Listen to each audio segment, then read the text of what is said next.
Yan. F2. Tapos ito. Natin kung anong split na ito. So, ayun, may ginawa tayo. Ayan, nagkaroon ng F1. Ngayon, ito pala yung story ng aircon na to ay pinalitan na ng sensor lahat. Ayan, pinalitan na. Pero ganun pa rin, nagkakaroon pa rin siya ng F1 na error. Yun, yung brand nito, Kulin. Tapos minsan, aandar to. Yung, pati yung fan motor, aandar. No? Tapos nawawala din. Ayan. Ayan, ang error naman dito, nawawala din. Ayan. Tingnan natin. Ito yung nag-F1, dinala namin dito sa shop. F1, F2. Lalabas yung F1, tapos lalabas din yung F2. Chinek ko ngayon. Ayan, dito. Ito, ang story nito, ni-repair na, may nag-repair na nito, tapos pinalitan lahat ng sensor. Yung brand pala nito, Kulin. Ang nangyari, umorder sila doon sa sa Kulin mismo ng sensor. Kaso hindi pa rin napaandar, kaya nagalit yung may-ari. Sabi niya, sayang lang daw yung ginastos niya. Ngayon, chinek natin, hindi sa sensor yung problema dito sa pinaka niya. Parang kuko. Parang kuto. Sensor yan. Yan? Resistor. Ayan ito. Ito ayan. Banda Yan. Teka, ituro ko. Ito.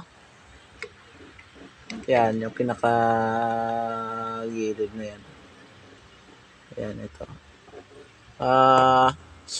Nangyayari dyan, kahit anong dot mo, 0 lang yung nasusukat mo. Ngayon, chinek ko dun sa kabilang board. Dito. Dapat yung ma-check mo ay 2.6. Yun sa dulo. Yan, natanggal na yan. No? Wala, nagbablard. Ayan yung natatanggal niyan sa gilid. Banda ng socket.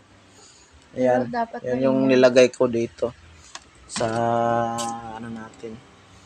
Isang resistor lang pinalit ko nito kasi i-check ko yung transistor. Ito 1, 2, 3. Buo naman Ayan.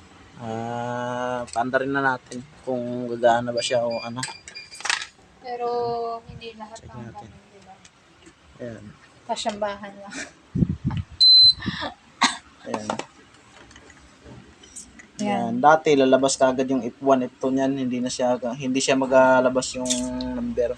Tapos hindi siya normal. Ayan. Tapos diyan, ayan manda na yung pressure Ayan, pati yung pan, manda na. Dalawang pan. Indoor. Ayan yung indoor. Ito yung outdoor. Hindi nyo makita kasi wala pang yung electrical tape. Ayan, napapansin nyo yung blinking. Ayan, yan yung normal niya. Ayun yung blink ko. Hindi siya kumukutit-kutitak. Ayan. Ang ginawa ko nung una kasi para di ako mahirapan mag-troubleshoot, pinalitan ko muna ng indoor board. Meron naman kaming indoor board dito. Ito yung tinesting ko muna to. Ganun pa rin yung sakit niya. So ngayon, ayan bubibirit na yung compressor. Okay, patay mo nun. Ayan, so far okay na to. Tinesting na lang natin. Kasi yung iba di natin kayang gawin, yung PO error, hindi ko. Pero next time pag-aaralan pa. Kasi pinalitan ko may ako PO ginawa nakaraan, hindi ko nagawa. Yan yung mga F1, F2 yan. Natin. Diyan lang yung gagano yung sa may sakit banda.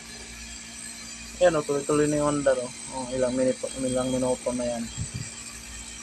Ayan, maganda yung takbo niya Maganda yung takbo ng Ayaw nga pala, din natin paandarin na matagal kasi yung IPM, iinit yan. Patayin na natin. Ayan, yung nag-F1 kanina, ito po yung pinalitan natin. Ito yung pinalitan natin. Yung pinalit natin. Sobrang liit. Resistor po yan. Yan o, yan o. Oh. Kita yung number. Yung number niya 11, hindi ko siya kung 11. Ayaw na magbasa, hindi ko mabasa eh. Sobrang liit niyan eh. Yan, may sugat yung kamay ko. Yan o.